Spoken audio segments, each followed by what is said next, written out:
Ipakita ko sa inyo kung paano mag-repair sa precast namin dito sa aming lactating area. Ito ang nakuha, oh. Sira na.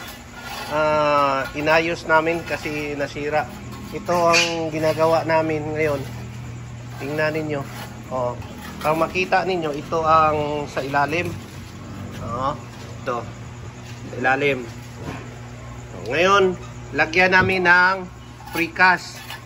Ito, nag-repair kami kay nasira. Para makita ninyo kung paano mag-repair. Ito ngayon, oh. Ilagay namin yung precast na ni-repair. Doon, tignan ninyo. Yon.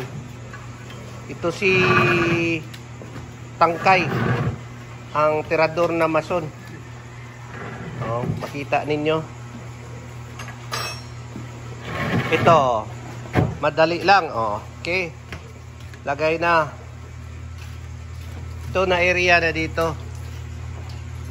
Si nasira.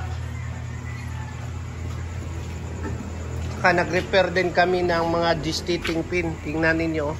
Paano hindi kami dito nag-welding. Inakat namin. Nakat. Ipakita ko sa inyo kung paano din mag-repair ng gestating. Ngayon, ito sa video, pakita ko muna kung paano mag-repair ng precast kung sakaling masira. Tapos, lagyan ng simento.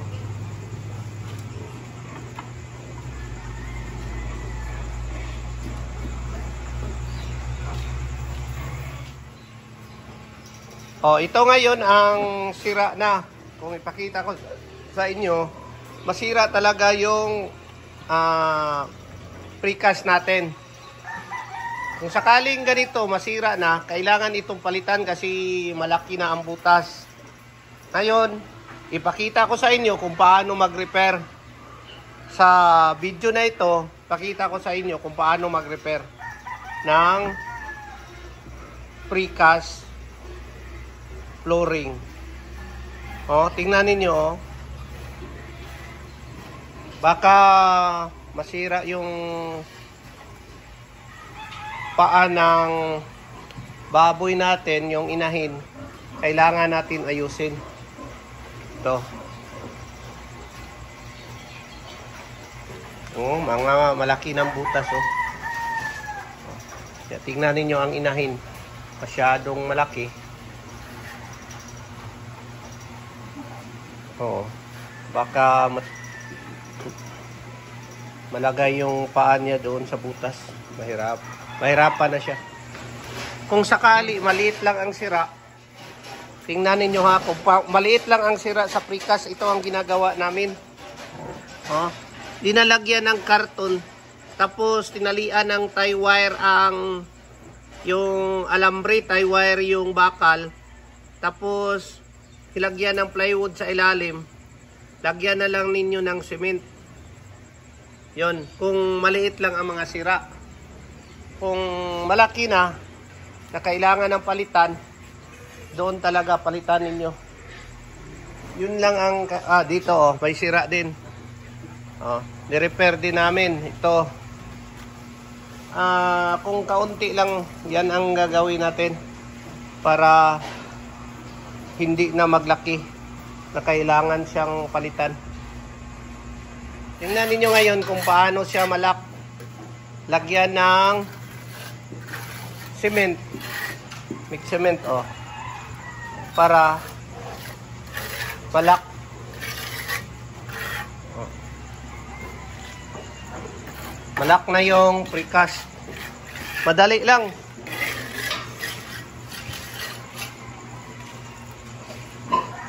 Oo. Ngayong araw na to, nag-repair kami. Kasi marami yung mga inahay namin na mga anak. Kailangan na talaga. Nagka-problema na yung tauhan ko, you know. Na-problema na. Marami na daw mga anak, wala daw kalagyan. Inayos ko na.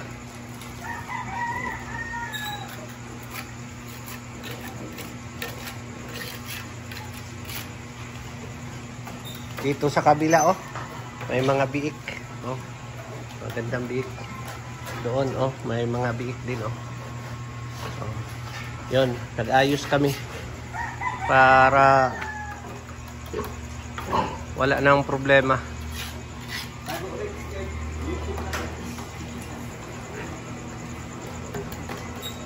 Ito si Tangkay. Tangkay ang tawag namin dito kasi tirador ito. Itong maso namin na tirador. Tirador ito. Kahit ano, tinitira.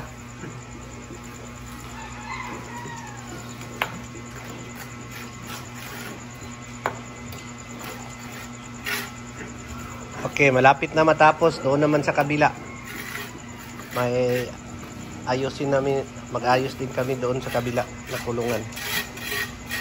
Oh, ito namang ikalawang ni-repair namin dito sa kabila na kulungan. Ito. Oh, nasira oh.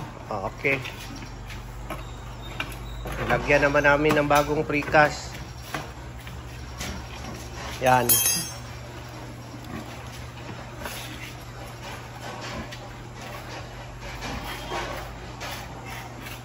So, kailangan pang i-repair din ito. Oh. Nasira din sa yung sa malaki kong inahin yung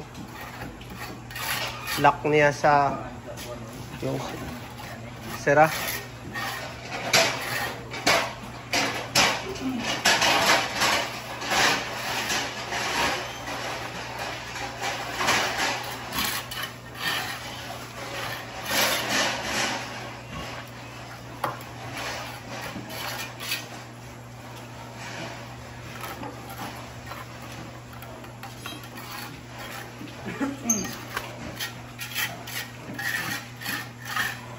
Importante lang yung malak lang yung precast. Hindi pag-apakan ng sa mga inahin, hindi gagalaw. Mas mabuti pa yung maso ng magalaw, yung wag lang yung precast.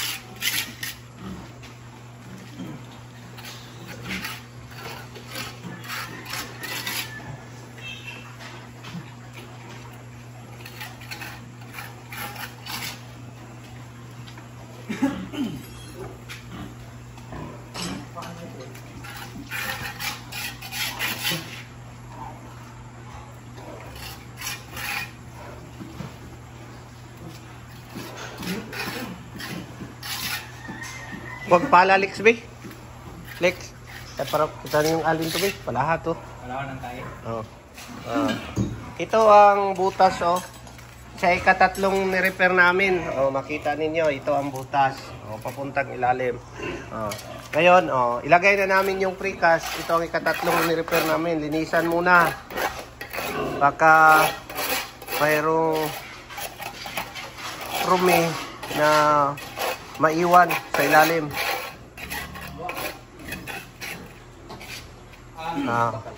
Tapos ilagay yung precast.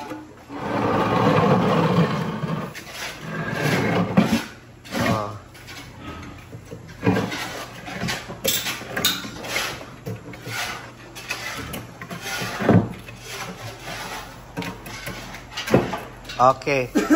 Okay. Lagyan na naman ng cement.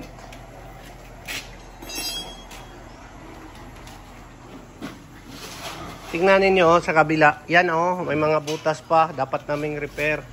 Ililipat namin yung inahin. Yan, makita ninyo may butas. So, oh, mapakan.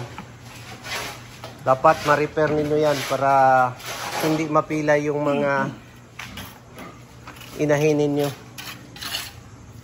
So, tatlong repair namin. Yun ang makita ninyo maraming inahin doon.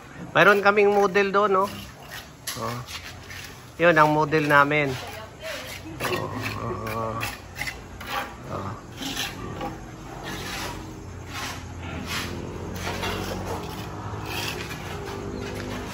Oh. Marami pong salamat sa inyong pag-subscribe sa YouTube channel ng Palban Ram, sa inyong pagsubaybay. Naabot na tayo ng more than 10,000 subscriber, 1 million views. Marami pong salamat. Sa susunod namang video, makikita naman ninyo kung paano din mag-repair ng gestating at saka lactating pin dito sa aking farm. Ito ngayon, nag-repair kami ng gestating pin namin kasi medyo sira na. Ang ginagawa namin, hindi namin dito gi-welding doon sa labas.